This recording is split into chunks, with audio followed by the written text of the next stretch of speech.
Hello दोस्तों। जैसा कि आप लोगों ने थंबनेल में देखा कि भाई मेरा ग्रुप डी का एग्ज़ाम क्लियर हुआ था, पर मैंने उसे ज्वाइन नहीं किया। तो ये वीडियो इससे रिलेटेड है कि भाई मैंने ज्वाइन नहीं करके, ठीक है, तो ज्वाइन ना करके मैंने सही किया या ज्वाइन ना करना ये मेरी गलती थी। ठीक है, तो इससे रिलेटेड है। ठीक है, तो मेरा ये एक्सपीरियंस आप लोगों के भी बहुत काम आएगा। ठीक है, तो देखो क्या था कि मैंने ग्रुप डी के एग्ज़ाम 2 बार दिए हैं। ठीक है, तो जब मैंने पहली बार दिया तो क्या था, मैं तैयारी में बिल्कुल नया था। ठीक है, 6-7 महीने ही हुए थे तैयारी करते हुए, और पर 6-7 महीने तो वैसे बहुत होते हैं। पर क्या था भाई, सबको ही पता है, जो भी तैयारी करने वाले हैं, हर कोई जानता है कि भाई 6-7 महीने कुछ नहीं होते। क्यों? क्योंकि जब स्टार्टिंग में जब नए नए आते हैं तो 3-4 महीने तो हम सीरियसली लेते ही नहीं है पढ़ाई को। तो मैंने फिर बाद में फिर थोड़ा सा मैं सीरियस हुआ। ठीक है, तो मैंने पढ़ाई करी 3-4 महीने, समझ लो मैंने ढंग से पढ़ाई करी। और उसके अंदर क्या था कि भाई मेरा ना दिल्ली से फॉर्म भरा था और मेरा पहली बार में ही एग्ज़ाम क्लियर हो गया। ठीक है, एग्ज़ाम क्लियर हुआ। फिजिकली के लिए हम अम्बाला सेंटर पड़ा था, फिर अम्बाला गए, अम्बाला कैंट। ठीक है, वहाँ पे मेरा फिजिकली भी क्लियर हुआ। और जब बिल्कुल फाइनल कट ऑफ आई, ठीक है, तो बिल्कुल फाइनल कट ऑफ में क्या हो रहा कि भाई मेरा .66 से मेरा फाइनल में सिलेक्शन रह गया। ठीक है, तो फिर अब यहाँ पे क्या था भाई, सिलेक्शन रह गया तो डीमोटिवेट होना चाहिए, पर वहाँ पे डीमोटिवेट नहीं हुआ मैं। क्यों? क्योंकि क्या था भाई, अभी तो मैं तैयारी में आया ही हूँ, मैंने बस 3-4 महीने ही पढ़ा है और मैंने पहली बार में ही पेपर क्लियर कर दिया। यहाँ पे कितने पुराने पुराने बच्चे बैठे हुए हैं, क्योंकि मैं सरकारी एक लाइब्रेरी थी वहाँ पे जाता था। ठीक है, तो वहाँ पे बहुत सारे बच्चे थे, उन लोगों के बहुत टाइम से क्लियर नहीं हुआ था और मेरा पहली बार में ही क्लियर हो गया। तो मेरे को वहाँ पे भी लोगों ने फिर मोटिवेट किया कि हाँ भाई, तेरा तो पहली बार में क्लियर हुआ है, तू कर सकता है। ठीक है, तो फिर क्या था कि, और मुझे भी लगा कि यार जब पहली बार में क्लियर हो गया तो अगली बार तो पक्का मैं क्लियर कर ही दूंगा। तो फिर देखो बीच में मैंने और भी पेपर दिया, एसएससी एसएससी की भी तैयारी शुरू करी। ठीक है, तो देखो पढ़ने में इतने ज़्यादा तो थे नहीं हम। ठीक है, ये पढ़ने में बहुत ज़्यादा तेज़ थे। तो क्या हुआ कि भाई जब मैंने दूसरी बार पेपर दिया तो मैंने कहाँ से फॉर्म भरा, मैंने असम से फॉर्म भरा, असम गुवाहाटी से। अब गुवाहाटी से फॉर्म क्यों भरा भाई? तो देखो उसका रीज़न ये है कि दिल्ली की कट ऑफ ना बहुत ज़्यादा जाती है, और असम गुवाहाटी की, ठीक है, गुवाहाटी की क्या है कि कम जाती थी, तो कम जाती ही है। ठीक है, तो फिर क्या हुआ कि मैंने बोला भाई चलो असम से फॉर्म भर लेते हैं। तो असम से फॉर्म भरा, और देखो मज़े की बात क्या है कि भाई कम जाती है कट ऑफ, इसलिए फॉर्म भरा। पर एक दूसरा ये भी था कि चलो इसी बहाने घूम भी लेंगे और कट ऑफ भी कम जाती है भाई असम। ठीक है, थोड़ा टूर भी हो जाएगा। पर मज़े की बात कि भाई सेंटर हमारा दिल्ली का दिल्ली में ही पड़ गया, तो घूमना तो कैंसल। ठीक है, और रही कट ऑफ की बात, तो असम की कट ऑफ कम जाती है दिल्ली से, और दिल्ली से क्या बहुत सारे जोनों से ही कम जाती है। पर क्या हुआ कि इस बार ना असम की कट ऑफ दिल्ली से भी ज़्यादा चली गई। अब दिल्ली से भी ज़्यादा चली गई, फिर भाई पेपर एग्ज़ाम क्लियर हुआ, पेपर क्लियर हुआ नहीं हुआ। ठीक है, तो देखो क्या हुआ कि मेरा एग्ज़ाम क्लियर हो गया। मैं एससी कैटेगरी से बिलोंग करता हूँ। ठीक है, बट क्या था कि मेरा जनरल की कैटेगरी से क्लियर हुआ, और जनरल की कैटेगरी से भी मेरे बहुत ज़्यादा नंबर थे। ठीक है, तो मेरे 78 नंबर थे, 78 पॉइंट कुछ थे। ठीक है, देखो बहुत ज़्यादा नंबर तो नहीं है, पर क्या था कि जनरल की कैटेगरी से भी क्लियर था। और असम के हिसाब से मैंने जैसा सोचा था उस हिसाब से तो भाई 78 तो बहुत ज़्यादा था। पर क्या भाई कट ऑफ शायद जनरल की शायद 72 या ऐसी कुछ गई थी, देखो बहुत टाइम हो गया, अच्छे से याद नहीं है। पर यह है कि मेरा जनरल की कैटेगरी से क्लियर था और 78 नंबर थे, और मेन सारी बातें छोड़ो, मेरा एग्ज़ाम क्लियर था। ठीक है, तो सारी बात तो ये मेन तो ये था कि एग्ज़ाम क्लियर होना चाहिए। तो एग्ज़ाम क्लियर हो गया।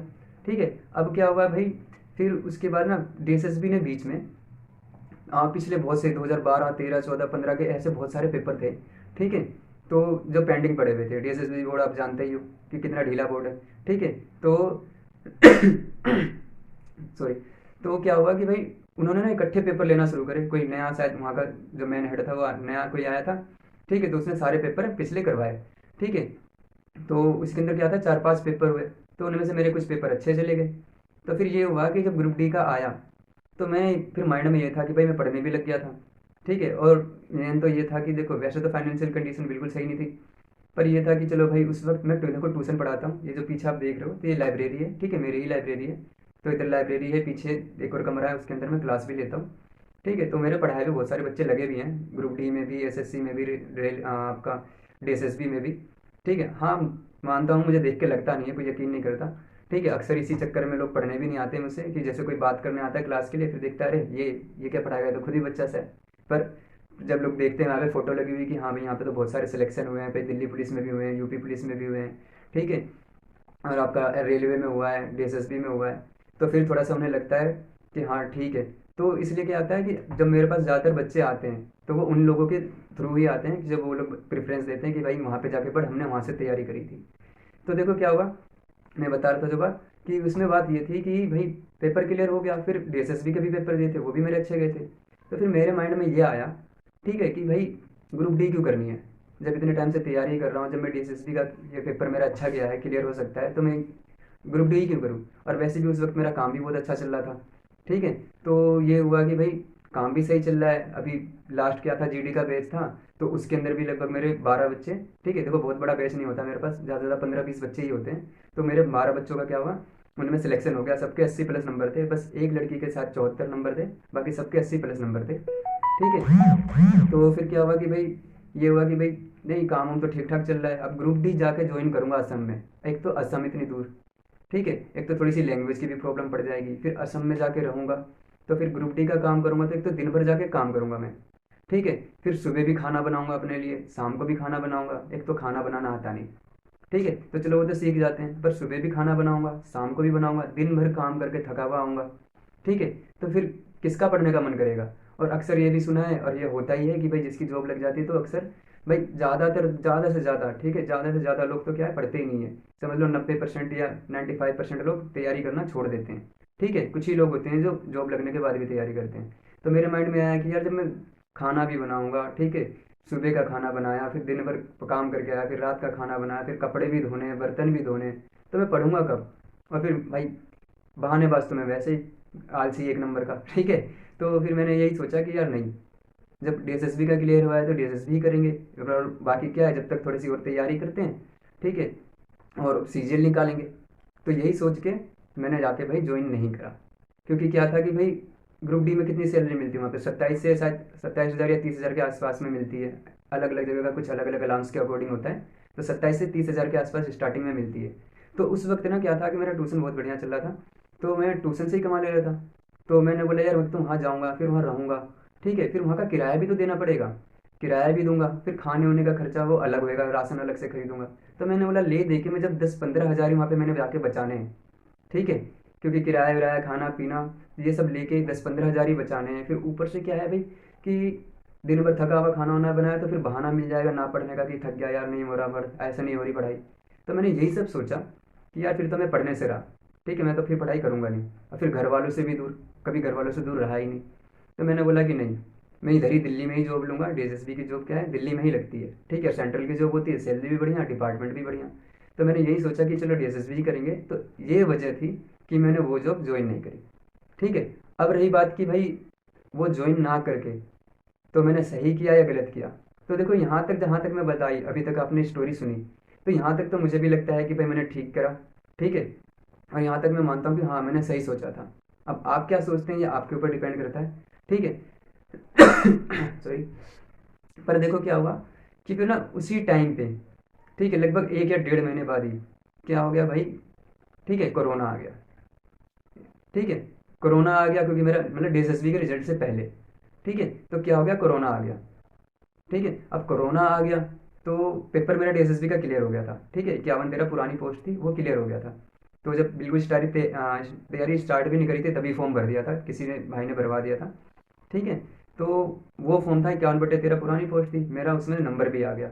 अब ये हुआ कि भाई बहुत पुरानी पोस्ट है तो इसके अंदर क्या है भाई, कट ऑफ तो बहुत कम ही जानी है। ठीक है, पर क्या हुआ कि पेपर ना 2013 का तो पेपर था, पर पेपर कब हुआ, ठीक है, ये 2019, शायद 2019 में, डेट भी याद नहीं है ढंग से मुझे, तो 2019 के लास्ट में। ठीक है, 19 या 20 जो भी है, चलो डेट छोड़ो, मतलब एंड में हुआ, मतलब 2013 से लगभग 7-8 साल बाद पेपर हुआ। ठीक है, शायद 7 साल बाद। तो फिर क्या हुआ कि जब पेपर जब हुआ तो बच्चे क्या था, पेपर पुराना अगर पहले ही हो जाता, ठीक है, तो पहले तो कट ऑफ कम जाती थी अगर पहले ही पेपर हो जाता तो। पर क्या हुआ, पेपर अब हुआ तो अब के हिसाब से तो भाई कट ऑफ ज़्यादा ही जाती है, तो एक तो कट ऑफ ज़्यादा गई। ठीक है, तो देखो बहुत ज़्यादा तो नहीं गई, पर ये था कि ज़्यादा गई। तो कोई दिक्कत नहीं, मेरा पेपर क्लियर था और मेरे कट ऑफ से लगभग 27-28 नंबर ज़्यादा थे। ठीक है, तो मुझे ये था कि पक्का कि भाई मेरा पेपर तो क्लियर है, क्योंकि फाइनल मेरा सिलेक्शन हो जाएगा, क्योंकि डीएसएसबी का एक बार मैंने और पेपर दिया था और उसके अंदर मैं .33 से रहा था। ठीक है, बिल्कुल फाइनल में, बिल्कुल फाइनल में .33 से रहा, तो मेरी किस्मत ऐसी ही है। ठीक है, हमेशा मेरा 2-4 नंबर पॉइंटों से ऐसे रह जाता है। ठीक है, सबसे पहले ग्रुप डी .66 से रहा था, डीएसएसबी बिल्कुल फाइनल में .33 से रह गया। ठीक है, फिर उसके बाद क्या हुआ कि चलो भाई इसके अंदर देखते हैं, तो इसके अंदर पेपर क्लियर हो गया भाई। इस बार तो कॉन्फिडेंस था कि भाई नंबर भी 23-24 ज़्यादा है, और कॉन्फिडेंस इसलिए था क्योंकि ना भाई जो कट ऑफ आती है उसके बाद एक होती है टाइपिंग, और टाइपिंग में क्या होता है कि भाई सिर्फ ना 4-5 नंबर कट ऑफ बढ़ती थी, सिर्फ 4-5 नंबर कट ऑफ बढ़ती थी, क्योंकि ज़्यादातर बच्चे फेल ही हो जाते थे टाइपिंग में, और मैंने एक बार पहले भी टाइपिंग निकाल रखी थी और मेरी टाइपिंग ठीक है। ठीक है। तो 35 की टाइपिंग की स्पीड मांगते हैं और मैं 40-45 मार देता हूँ। ठीक है, टाइपिंग की स्पीड मेरी इतनी आ जाती है। तो ये था कि भाई टाइपिंग का आया तो भाई 3 दिन मैंने 4 दिन प्रैक्टिस करी, मेरी स्पीड आने लग गई 40 के आसपास। ठीक है, तो कोई दिक्कत ही नहीं थी। पर दिक्कत ये है कि उसी वक्त भाई आ गया कोरोना। ठीक है, और कोरोना का तो बारे में आप जानते हो, इसने सबकी ही ज़िंदगी चौपट कर दी।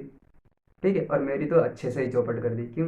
क्योंकि भाई कोरोना आ गया तो टाइपिंग की डेट क्या हो गई, थोड़ी सी आगे बढ़ गई। और टाइपिंग की डेट थोड़ी सी आगे क्या, लगभग 5-6 महीने ही आगे बढ़ गई।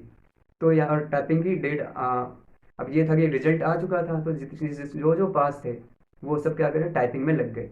देखो हर बार क्या होता था भाई, रिजल्ट आया उसके बाद 1 महीना, 1.5 महीना, ज़्यादा से ज़्यादा 2 महीना मिलता था। तो कट ऑफ टाइपिंग के बाद 5 नंबर, 10 नंबर, इससे ज़्यादा नहीं बढ़ती थी कभी भी। ठीक है, पर उस बार क्या हुआ कि भाई लगभग 5-6 महीने मिल गए। अब 5-6 महीने मिल गए भाई, तो फिर क्या हुआ, फिर तो सबकी ही टाइपिंग आने लग गई, जिनकी नहीं आती थी, जो बिल्कुल ही गधे थे टाइपिंग में। ठीक है, हर एक की टाइपिंग आने लग गई। तो ज़्यादातर पढ़ने वाले टाइपिंग कर नहीं पाते, ज़्यादातर अक्सर ऐसा होता है। ठीक है, वो थोड़ा और पढ़ाई में, पेपर में ध्यान दे देते हैं, तो टाइपिंग में थोड़ा कम ध्यान दे पाते हैं, या जो भी वजह हो। ठीक है, टाइपिंग 1-1.5 महीने में नहीं आ पाती है, क्योंकि लोग ज़्यादातर टाइपिंग बाद में शुरू करते हैं रिजल्ट के बाद। पर मेरी तो टाइपिंग पहले से ही थी, इसलिए फिर मेरे को तो 4-5 दिन प्रैक्टिस करी, मेरी आ गई। पर दिक्कत ये है कि भाई 5-6 महीने मिला तो भाई सबकी टाइपिंग आने लग गई। तो कट ऑफ जो 5 नंबर, 6 नंबर बढ़ती थी, या ज़्यादा से ज़्यादा हद मार के 10 नंबर, वो कट ऑफ भाई बहुत ज़्यादा बढ़ गई। ठीक है, मेरे 23-24 नंबर ज़्यादा होने के बाद भी, ठीक है, तो मेरा फाइनल में पता नहीं 2.5 नंबर, या पता नहीं 2.5 नंबर या 3.5 नंबर से रह गया। तो देखो मैंने ग्रुप डी जिसकी वजह से छोड़ा था, मेरा फाइनली उसमें ही रह गया। ठीक है, तो अब देखो इन सबको चीज़ों को और बातों को देखते हुए, अब देखो मेरे को क्या पता लगा कि भाई, और क्या समझ में आया, तो मेरे देखो दोस्तों ये समझ में आया, और मेरी भी आपको ये सलाह है कि जो मैंने कहा था कि मैंने सही किया या गलत किया। तो देखो दोस्तों, मैं आपको यही बताऊंगा कि भाई सिचुएशन के हिसाब से तो मैंने सही करा था, पर एक जो कंडीशन हुई, तो देखो अब ऐसी कंडीशन ना कभी भी ज़िंदगी में आ सकती है, ज़रूरी नहीं कोरोना, कुछ भी हो सकता है। ठीक है, तो बस मैं मेरी आपको यही सलाह है, जो कि मेरा एक्सपीरियंस या जो मुझे लगता है, मैं वो आपको वो बता रहा हूँ। ठीक है, कि भाई जो भी जॉब लगे आपकी, चाहे चपरासी की ही क्यों ना हो, ठीक है, चाहे चपरासी की ही क्यों ना हो, सरकारी नौकरी अगर आपके की लग रही है तो उसे ले लो। आप ना जॉब पे रहते हुए तैयारी करो, अगर आप करने वाले होगे तो जॉब पे, सॉरी, जॉब पर रह के भी तैयारी कर लोगे। ठीक है, पर क्या था, अब देखो मैंने तो वो जॉब छोड़ दी। अब देखो मैं आज ये वीडियो बना रहा हूँ, पता नहीं आज या कल, ठीक है, आज या एक दिन पहले ही फिर से वो उसी ग्रुप डी का नोटिस आया है। ठीक है, कि भाई उनकी ना फेज़ 5, ठीक है, उसके अंदर क्या है कि भाई अभी तक ना उनकी सीटें ही फुल नहीं हो रही हैं। ठीक है, सीटें ही फुल नहीं हो रही हैं, तो वो लोग क्या कर रहे हैं भाई, कट ऑफ कम कर करके 5 बार कट ऑफ कम कर दी। और अभी भी क्या हो रहा है, उन बंदों को, मतलब उनको, उन लोगों को बुला रहे हैं। ठीक है, पर मैंने तो ज्वाइन नहीं करा, मैं तो फिर अब उस लाइन से बाहर निकल चुका हूँ। तो देखो जो मेरे से कम कम नंबर वाले हैं, ठीक है, वो भी लग रहे हैं। आज मुझे बड़ा अफसोस हो रहा था, आज भी हो रहा था, कल भी हुआ। ठीक है, मैंने आज देखा, ठीक है, किसी यूट्यूब पे कि भाई नोटिस आया है, यूट्यूब की वीडियो पे, तो नोटिस आया है कि भाई कट ऑफ फिर दोबारा कम हुई है। ठीक है, पिछले वाली ही जॉब के लिए। तो मेरे को बड़ा दुख हुआ, बड़ी तकलीफ है कि यार बताओ मेरे उन लोगों से कितने ज़्यादा नंबर हैं। ठीक है, क्योंकि 50 या 51 पे गई कट ऑफ अब। ठीक है, तो उन, और मेरे तो 78 थे, 78 थे। तो भाई बड़ी तकलीफ हो रही है कि भाई मेरे इतने ज़्यादा नंबर होते हुए भी, ठीक है, अब मैं जाके वो ज्वाइन नहीं कर सकता। और कोरोना की वजह से फिर ट्यूशन वालों का तो आपको पता है, जो कोचिंग पढ़ाते हैं, ट्यूशन बंद थे लगभग साल भर पूरे। ठीक है, दिल्ली में तो अभी 3-4 महीने से ही खुले हैं। क्योंकि और मैं देखो रेंट पे रहता हूँ, ट्यूशन भी रेंट पर है, तो यहाँ पर किराया विराया तो मतलब बहुत ही भारी हो गया हमारे लिए, तो बहुत ही मुसीबत, कोरोना ने तो मतलब ज़िंदगी ख़राब करके रख दी। ठीक है, मेरी नहीं, सबकी करके रख दी। ठीक है, तो अब वही लगता है कि काश मैं वो ज्वाइन कर लेता, तो भाई बिल्कुल ये प्रॉब्लम नहीं आती। उल्टा कोरोना में जैसे सरकारी नौकरी वालों ने बैठ के सैलरी खाई है, या बहुत कम काम करना पड़ा है, मुझे भी सैलरी मिल रही होती। और अब तक तो भाई क्या था कि मेरी सैलरी भी कितनी बढ़ गई होती। ठीक है, 27,000 या 30,000 से भी स्टार्ट हुई होती, तो अब तक 35-40 तो कुछ तो हो ही गई होती। ठीक है, क्योंकि हर साल लगभग शायद 3,000 या 2,000 के आसपास बढ़ जाता है, मुझे ढंग से नॉलेज नहीं है, बट इतना बढ़ जाता है। ठीक है, तो अब तक शायद मेरी तो कुछ नहीं था, 30,000 भी आते हैं अगर, ठीक है, तो कितनी हेल्प हो जाती। तो बस यही है कि मेरी आपको सलाह है कि भाई कोई सी भी जॉब लगे तो भाई प्लीज़ ले लेना। ठीक है, किसी बड़े के चक्कर में छोटा मत छोड़ना, पहले छोटी जॉब ले लो। ठीक है, उसके बाद बड़ी की तैयारी करते रहो। ठीक है, क्योंकि जब जॉब लग जाएगी ना, तो एक तो माइंड फ्री रहेगा, टेंशन फ्री रहोगे, और आप क्या है अच्छे से तैयारी कर पाओगे। ठीक है, जैसे मैं सोच रहा था कि भाई मेरे को काम करना पड़ेगा, थक के आऊँगा, ये वो, तो क्या है अभी हम परेशान हैं, तो अभी ज़्यादा टेंशन है, पर जब जॉब लग जाती है ना, तो वो कोई टेंशन नहीं है। ठीक है, वहाँ पे टेंशन नहीं रहती, नहीं भी लगेगी अगर तो भी कोई दिक्कत नहीं, जॉब तो है ही। ठीक है, पर क्या होता है अगर पढ़ने वाले हो तो आप ले ही लेते हो जॉब पे रहते हुए भी, तो बस अब ये मेरे को लगता है, ठीक है, कि भाई मैंने गलती करी या नहीं करी, तो भाई मुझे अब लगता है कि हाँ मैंने गलती कर दी। ठीक है, वो जॉब ना लेके मैंने गलती कर दी। ठीक है, और भाई पछताने वाली बात तो हाँ भाई मैं अब उसके लिए बहुत पछता रहा हूँ। ठीक है, कि काश मैं वो ले लेता जॉब। ठीक है, क्योंकि देखो अब अगला ग्रुप डी है, तो अब क्या है, अब मैं उसके लिए भी तैयारी कर रहा हूँ, क्योंकि देखो DSSB तो मेरा रह ही गया। ठीक है, अब क्या बचा है भाई, ये ग्रुप डी बचा है। तो अब क्या है, अब 2 साल बाद मैं वापस में ग्रुप डी का पेपर वापस दूंगा। ठीक है, फिर पता नहीं इसका फिजिकल कब तक होएगा, फिर इसका रिजल्ट कब तक आएगा, और पता नहीं मेरा पेपर क्लियर हो भी या ना हो। है ना, इसकी भी तो कोई गारंटी नहीं है, क्या पता मेरी शिफ्ट ही टफ हो जाए, क्या पता मैं सेंटर पे ना पहुंच पाऊँ, या कुछ भी मतलब हो जाए। ठीक है, क्या पता फॉर्म ही सिलेक्ट ना हो। तो देखो कुछ भी हो सकता है। ठीक है, हाँ, क्या क्या पता हो भी जाए। ठीक है, अगर हो जाता है तब भी तो मेरे 2 साल में पीछे हो गया। ठीक है, मेरी सैलरी जो बढ़ सकती थी वो रह गई। ठीक है, और जो इतनी परेशानी झेली तो वो परेशानियाँ फिर वापस अपन को निपटाना भी तो है। तो उसमें भी कितना टाइम लगेगा। तो देख रहे हो, तो वो जॉब छोड़ के मैं कितना पीछे हो गया।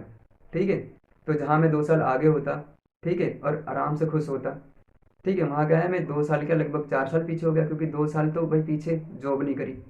ठीक है, तो दो सैलरी गई, प्लस जो सैलरी बढ़ जाती पर, ठीक है, वो और गए। फिर प्लस जो कोरोना के टाइम की जो परेशानियाँ हुई किराए की वजह से, ठीक है, वो अभी तक झेल ही रहे हैं। ठीक है, तो उनको भी निपटाना, तो समझ लो 2 साल के चक्कर में मेरे 4 साल चले गए। ठीक है, और आगे भी कोई गारंटी नहीं कि जॉब लगेगी या नहीं लगेगी। तो आपने क्या करना है दोस्तों, ठीक है, कोई सी भी जॉब लगे तो आप लोगों ने कर लेना है। ठीक है, तो मेरा एक्सपीरियंस यही है, और मेरी सोच तो यही है कि भाई कोई सी भी जॉब लगे तो वो कर लो।